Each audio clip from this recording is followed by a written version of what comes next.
Australia committed numbers forward. They sensed the moment. Guerrier, McGree into the box he rolled. The cutback. It was almost going begging, but Page got there before Kubo. He wrapped his right foot around the ball. Pelatih Jepang Hajime Moriyasu tak ingin meremehkan timnas Indonesia seusai mereka kalah dari Australia. Jepang akan menjamu timnas Indonesia dalam laga terakhir Grup C kualifikasi Piala Dunia 2026 zona Asia, di Suita City Football Stadium, Osaka, Selasa, 10 Juni 2025. Pertandingan melawan timnas Indonesia ini memang sebenarnya tak memiliki dampak untuk Jepang. Pasalnya, tim berjulukan Samurai Biru tersebut telah dipastikan lolos ke putaran final Piala Dunia 2026. Untuk itu, Hajime Moriyasu memanggil pemain pelapis dalam laga melawan Australia pada 5 Juni dan timnas Indonesia 10 Juni 2025 ini. Hajime Moriyasu memang tak memanggil pemain-pemain andalannya. Akan tetapi, Hajime Moriyasu tak ingin anak asuhnya menganggap remeh lawan.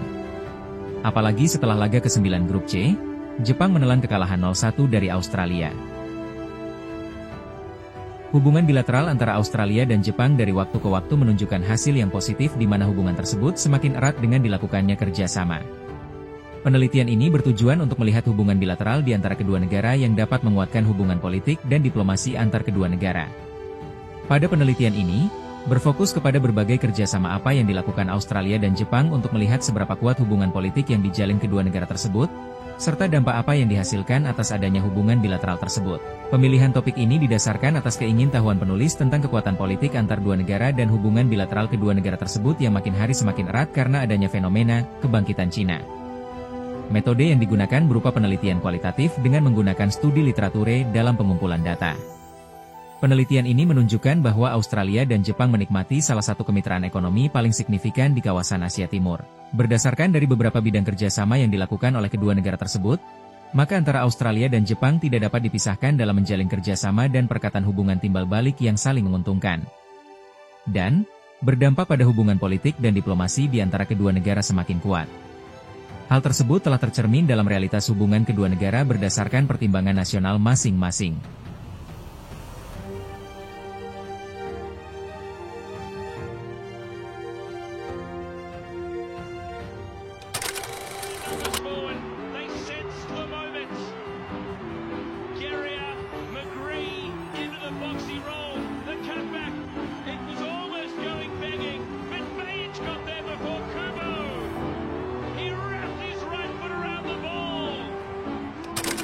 Pelatih Jepang Hajime Moriyasu tak ingin meremehkan timnas Indonesia seusai mereka kalah dari Australia.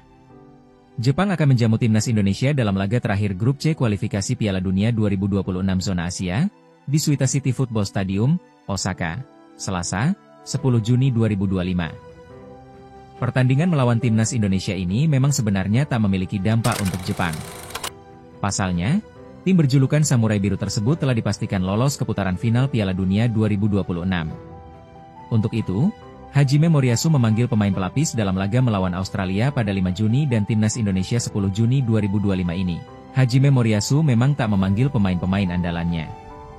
Akan tetapi, Hajime Moriyasu tak ingin anak asuhnya menganggap remeh lawan.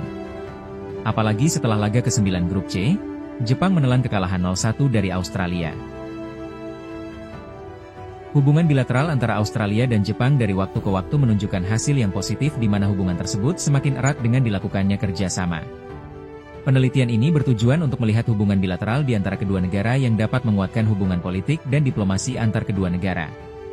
Pada penelitian ini, berfokus kepada berbagai kerjasama apa yang dilakukan Australia dan Jepang untuk melihat seberapa kuat hubungan politik yang dijalin kedua negara tersebut, serta dampak apa yang dihasilkan atas adanya hubungan bilateral tersebut. Pemilihan topik ini didasarkan atas keingintahuan penulis tentang kekuatan politik antar dua negara dan hubungan bilateral kedua negara tersebut yang makin hari semakin erat karena adanya fenomena kebangkitan Cina.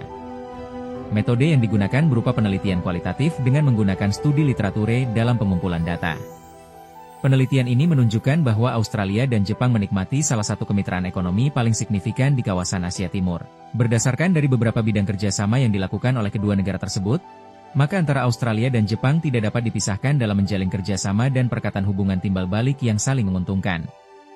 Dan, berdampak pada hubungan politik dan diplomasi di antara kedua negara semakin kuat. Hal tersebut telah tercermin dalam realitas hubungan kedua negara berdasarkan pertimbangan nasional masing-masing.